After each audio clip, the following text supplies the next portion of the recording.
retain a noise consultant to help us deal with noise.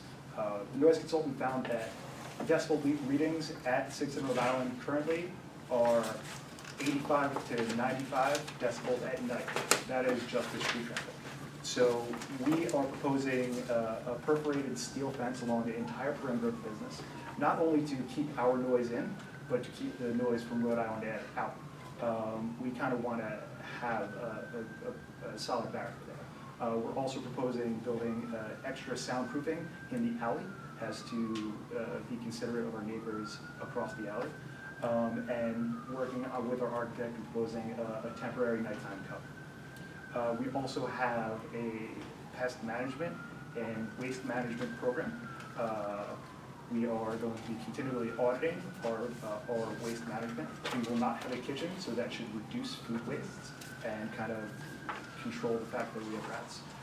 My partner Jesse, he actually has extensive training with both pest and waste management. Would you like to talk about that? For about 10 years, I worked in public grounds management in New York City and San Francisco. I worked with the rodent control programs in both those cities and a lot of waste removal from every aspect of it.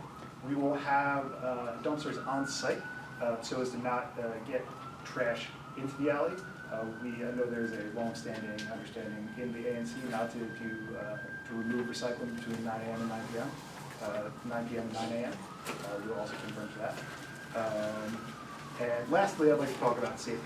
As the lieutenant brought up, there have been quite a few car break-ins.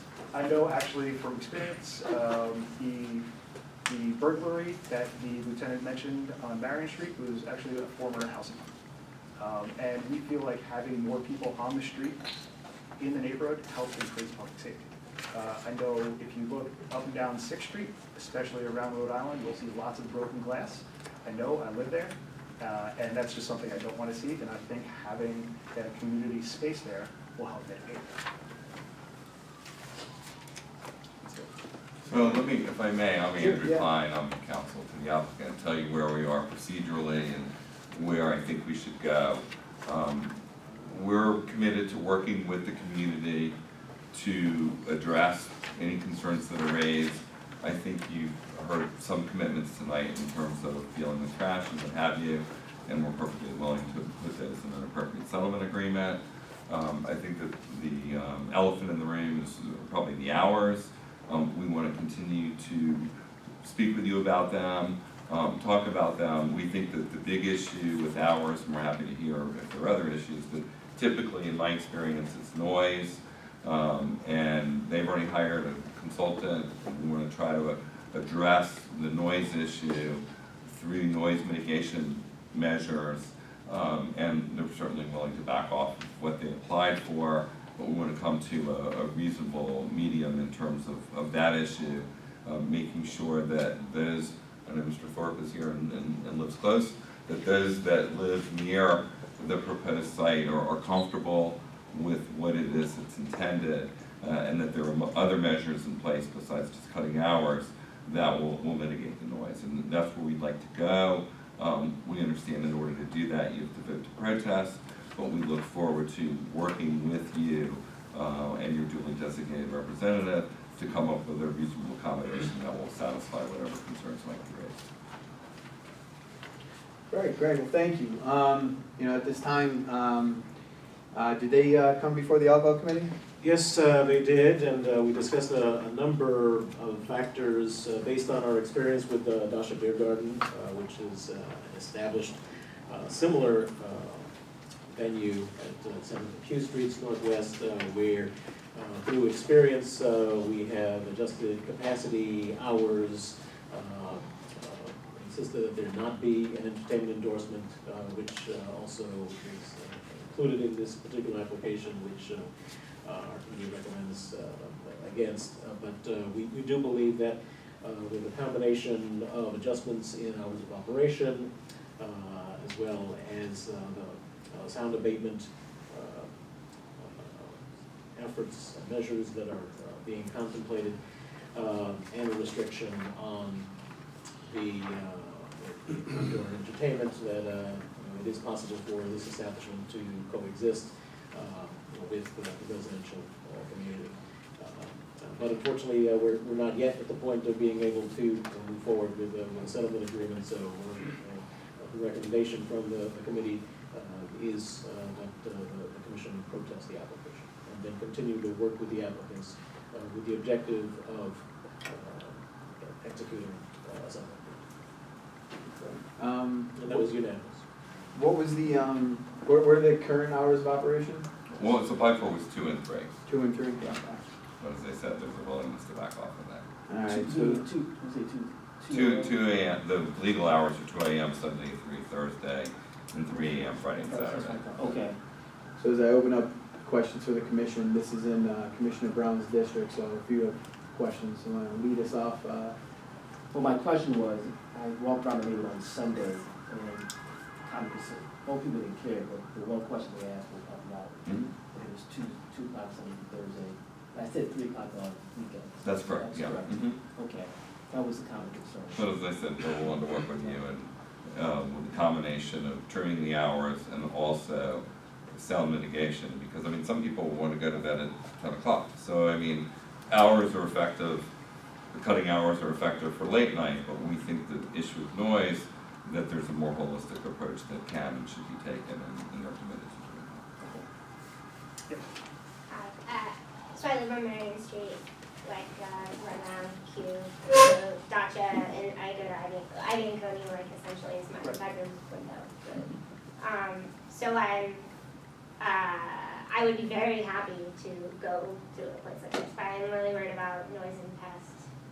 Sure. So especially pests, because, the dumpsters behind Ivy and Cody Right. and Compass Obviously, are pretty and bad. that has a lot to do with food waste. Yeah, We wouldn't have any food waste. I know currently Golden China has quite a rat problem, and that's something we're gonna address and have a comprehensive, roaded plan. Again, I live there too. Yeah. Yeah, you know, like, I live a block away, so they're all concerns that the neighborhood has, I share. So we're trying to mitigate that as much as possible. okay, yeah, I don't know what, like, the normal pest plan looks like. If there's a way There to. usually isn't necessarily. Oh, Former Commissioner Thorpe? Thank you, I appreciate it. Thanks for inviting me here this evening. Leroy Thorpe, founder of the Red Hat Patrol Group in Shaw. We shut down 56 documented crack houses, over 106 anti-drug rallies since 1988. I mentioned in 5 books, the latest one out is called Chocolate City. I'm at the sue the guy because I never went around with a bat beating up drug dealers because the police was with me all the time. So he claimed he's gonna, the next edition, he'll change that. Also in Cappuccino City, and there's 3 more books on fighting crime and drugs in this city. So I'm pretty decorated as a civilian, fighting drugs and crime. In fact, a lot of you guys wouldn't be living in Shell wasn't for me closing down those crack houses and open air drug markets. People forget the history. I too can match you with your support. I can match you with opposition. I have some papers here, and I'm getting emails all day long regarding people that live in the immediate area, Mike, that you should have contacted that have not heard from me. I didn't know anything about this project. I heard about it last year, Mr. Chairman, and it was from the former commissioner and the present commissioner. And I haven't really been given any update on what's going on. Even the ABC, the ANC ABC committee, I wasn't even privy to that until I called you and you told me about it, but I couldn't make it at the time. So the community has not really, the immediate community has not been informed about this. Let me just tell you now, this establishment is right in the back of my daughter's bedroom. It's about 5 feet from my house. In fact, I'm late today. I got in an accident. You talked about the 2 establishments.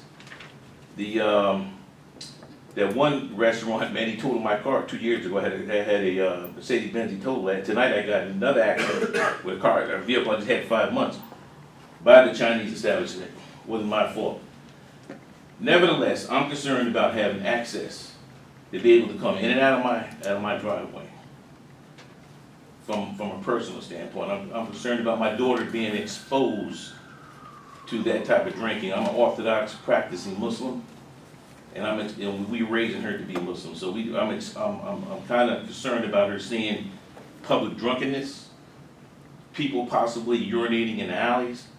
The community concerns are concerning rats, late hours, parking, loitering on the sidewalk where people are basically incommoding where other people cannot get through, like the long lines that still exist at 7th and Q. Sometimes I see the long lines out there, and folks can't really move freely through the sidewalks. And property value. How's that gonna affect my property value? I work very hard. I played by the rules. I'm a licensed social worker for the DC government. 30 years, very distinguished record in public service, working as a licensed social worker. Despite what you see on the internet by some of my enemies that don't know me. Now I commend Mr. Swartz, Benjamin Swartz. I don't know Mr. Swartz. Mr. Swartz, we have talked. We never really talked about his establishment, but we did try to get to meet one another and fill each other out. The more I talk to him, the more I feel comfortable with him as a human being. Because if people talk, a lot of times you talk, you can come to some resolution. Although I don't support alcohol, because in my religion, only because my religion, I can't sell my soul for a business like this. And then on the day of judgment, Allah says to me, why did you support that? When you know in your Quran it says you can't. So, but as a leader in the community, I'm the president of the East Central Civic Association. I have invited him. I do believe in justice and being fair, and that's why I commend this chairman, Mr. Marriott. Haven't seen a good chairman like this in a long time that actually care about the community and want to bring people together instead of splitting them apart. So I commend you on that. I'm going to have him come I know you guys are protesting, and you should, because he has to follow the process. I invited him to come to the February meeting to present to the community and see what kind of concerns the community will be satisfied with. I'm still opposing it, but I have to be fair to those people that are my neighbors that have a right to choose whether they want it or not. And to see if Mr. Swartz can work out some type of agreement with some of the issues that we may have to move towards that settlement. But just to be kind of honest with you, he's at a disadvantage for me. It's probably prejudice because in my religion I can't support it, and I'm going to be fair. I'm going to be upfront about that.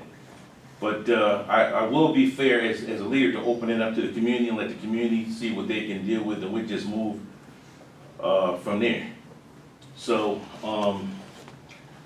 that's what we have to do, because I don't really know what's going on. The former and the present commissioner have not really briefed me or actually interacted with those residents that's been emailing me.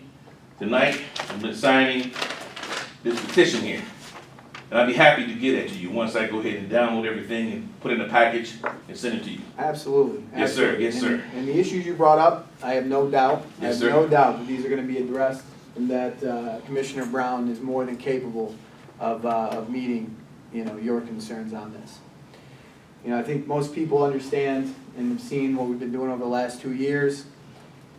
Stopping things is not always possible, but what the best course of action is to find a medium that's going to be happy for the business and happy for the surrounding neighbors. And I'm sure we're going to be finding that in this case as well. We'll see. I want to be clear, we're committed to doing that. And Mr. Thorpe, I remember when you sat in that chair. Yes, sir. And I understand that, what Yes. your personal position is. Yes, sir. But I knew when you were sitting in that chair, you were always fair and you never let that get in the way. Yes, sir. Yes, sir. Of considering the issue, and we appreciate that. And I appreciate it too. And I personally like Ben. The more I talk to him, the more I like him.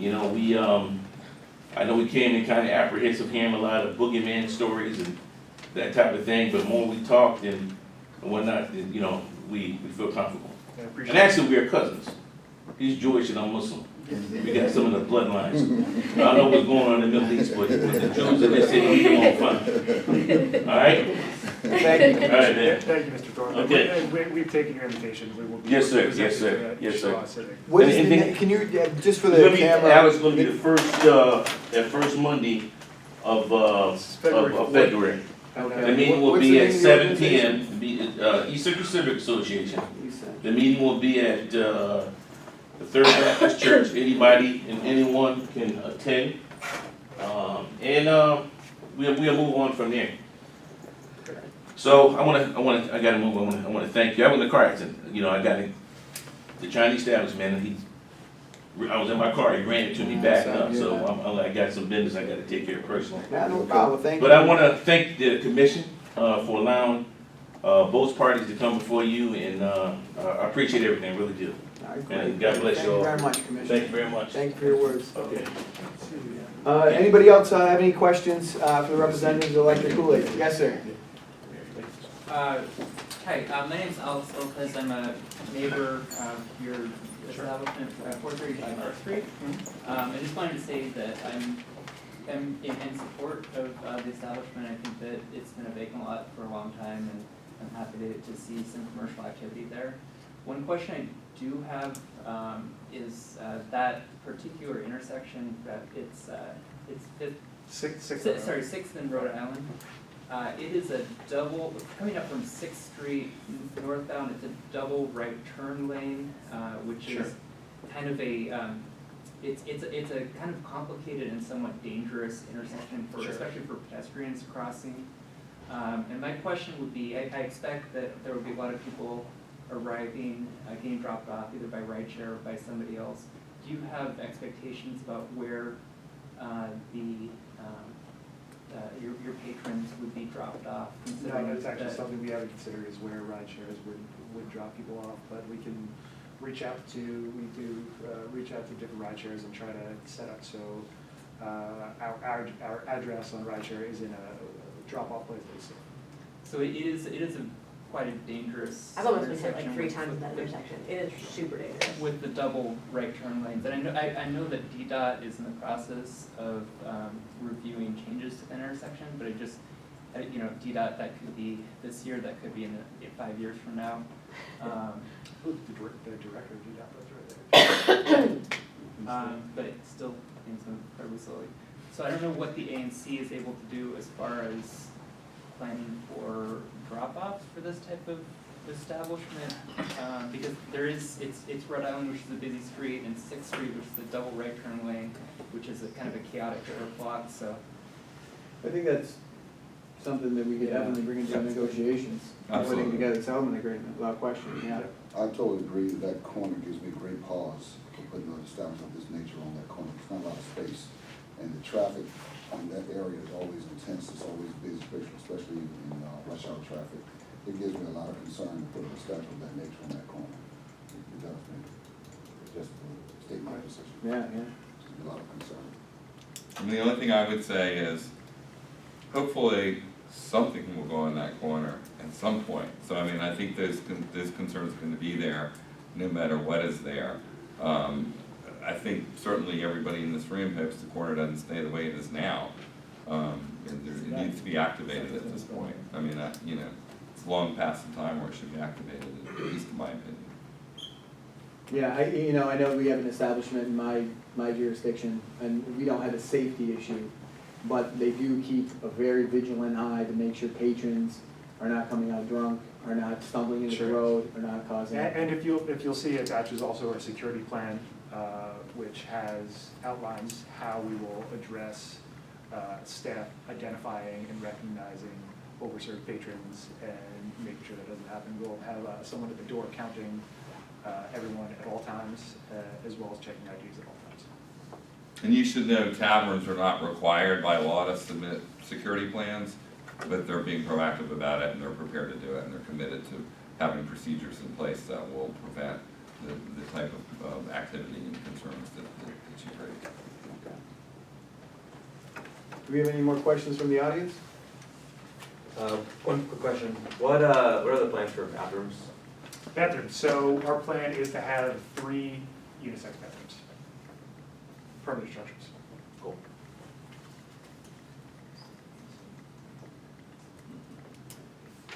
All right, I'm sorry. I'm sorry, just quick, how many people, what's your capacity? Our capacity is 225. It's 138 seated seated patrons. So we're gonna have seating for 138. And then, Standing is 87. wow.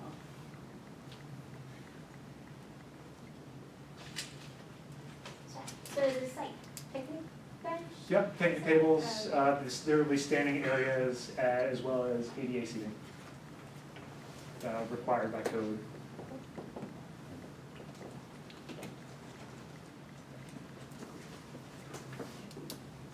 You have any more comments or questions from the commission? All right, with that, I imagine we'll want to take a vote to protest.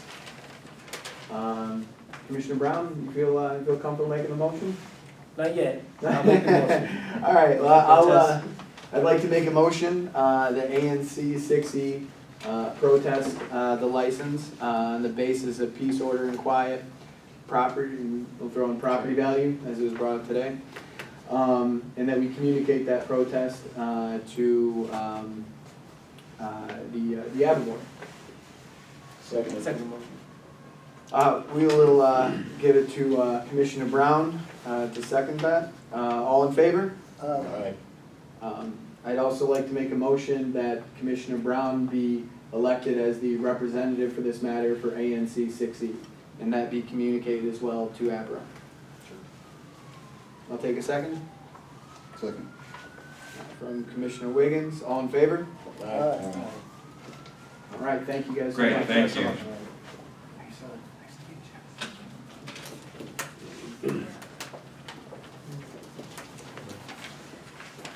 All right, and we need a representative from Q Street. 432 Q Street. Yes, sir.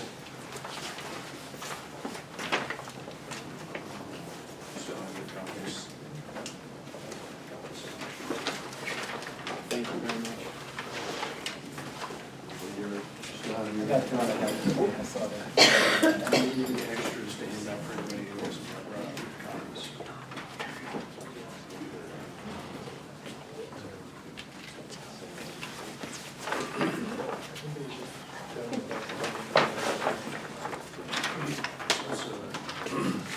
Copies of letter of support, the explanation, the PCA. I brought 2 copies of these, so letters of support, and the statement of burden of proof for why we're. Oh, okay, thank you, yeah, Which I shared I read this, this, all yeah. this in the email too. Yep, yep. How are you? So I'm Jonathan Coon. I'm the architect and authorized agent for the homeowners of 432 Q Street Northwest. The reason we're here presenting in front of the ANC was presented on Thursday of last week to the Zoning Development Committee, and here tonight just to present to the broader community. So we have to go in front of the Board of Zoning Adjustment, BZA, for a proposed 3rd floor addition to the home at 432 Q Street. It's a partial addition, meaning it's not covering the whole floor plate of the house. The reason for the BZA or relief is because of where we have set the addition. What is called the 10-foot rule is being applied. So in our terms, what that means is it's new zoning regulations that when you put an addition on a home in the RF1 zone, which is where this house is located, you can't extend more than 10 feet beyond intermediate neighbors. In this case, it just so happens the location of this house sits next to a block of row houses that were built in a different location on the block, meaning there's a physical shift in the homes. And so the addition on the 3rd floor, even though the existing house extends much further than the 10 feet, the way the zoning regulations look at it is they treat this individually, this addition, so it extends more than 10 feet beyond the neighbor at 430 Q Street Northwest. We've placed the addition sitting back from the street, so really as you're going down Q Street, you're really not going to see it at all. Again, it's not covering the entire house. number of reasons. The homeowners didn't want to have it close to the street, one for their own use, but also kind of to maintain the street facade of the homes along Q Street of this block. And in general terms, that's the extent. Excellent. Any questions? Well, I understand you appeared before the zoning committee, and the zoning committee issued a report. Would Chairman Brown like to say anything? We basically reviewed the project and, based on the extenuating circumstances of the abutting properties being non-conforming, the request was basically, something that we look favorably upon, because you're not going to do the full footprint, you're only going to do the back part of the house, and the small differentiation in the additional footage that you need for the 10-foot roof, 30 foot. So we supported it, and we request that the ANC support this project.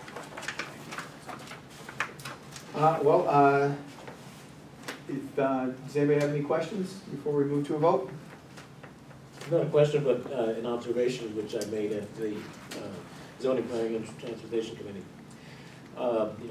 Despite the fact that this property is not in a historic district, the architect has very sensitively set back the addition sufficiently so that this is not a very visible pop-up, which is obviously something that is very commonly found to be objectionable. So the property owners and the architect are to be commended for their sensitivity. Excellent. Well, at this time, I'd like to make a motion to ANC 6E support your request for a special exception, and that it be communicated to BZA. Second. Seconded by Commissioner Padro. All in favor? Aye. Thank you very much. Good man. We have one late addition, if you guys don't mind. We have some residents of Shaw that have some questions and comments about the skate park. I spoke with Alex Padro, I emailed with you, and I guess you were waiting to hear back from someone at DPR about this. But I think, personally, I just wanted to get the facts first before really complaining or putting up an argument. I just want to know why are the lights off, and what is the long-term plan about that?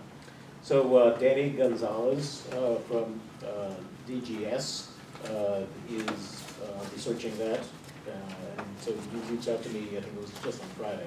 Yeah. And so I communicated with Frank Maduro, who's the point person at DPR.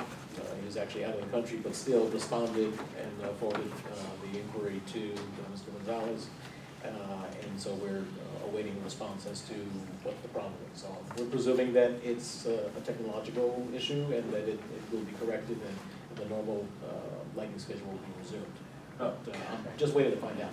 The general atmosphere at the skate park is that it's either the government shutdown or a response to the homicide that involved a jogger a few months ago, because there was such a heavy police presence at the skate park and a general idea that we were up to no good and that we were somehow responsible for that incident.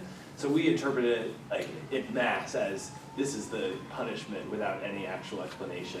So it's great to hear that that's not the assumption. I would, on your behalf, I would be much more concerned about the proposal to build a new Banneker High School on the side of the old Shaw Junior High School, and about the survival of the skate park and the dog park rather than any big nefarious. And with the people we would talk to about that, does the ANC have sway on this? Is this something we should talk to you about, or is this something that the ANC has taken a position on it, and there are community activists that are actively engaged and are working with the city council to try to find an alternative solution.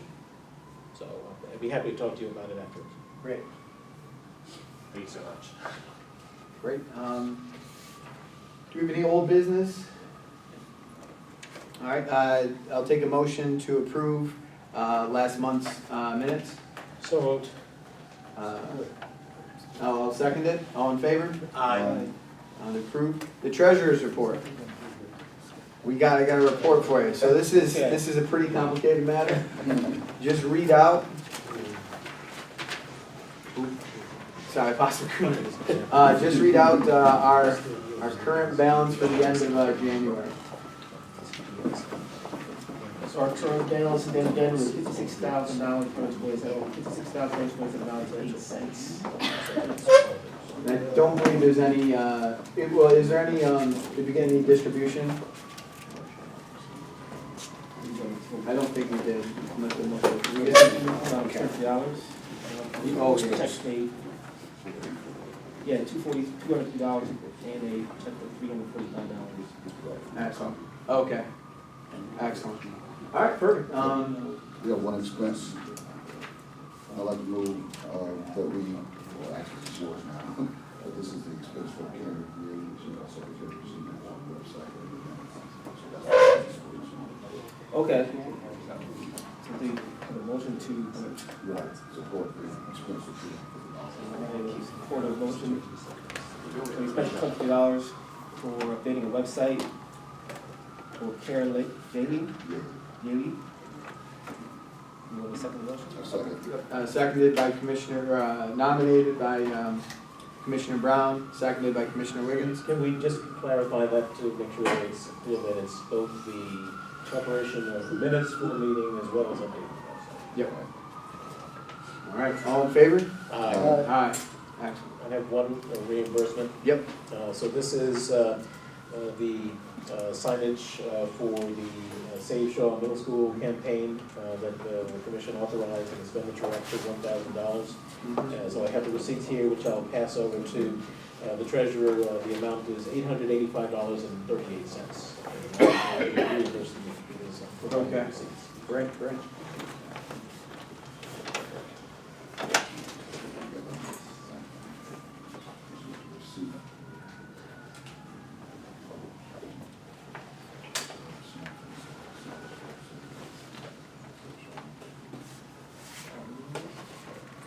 Special expenses?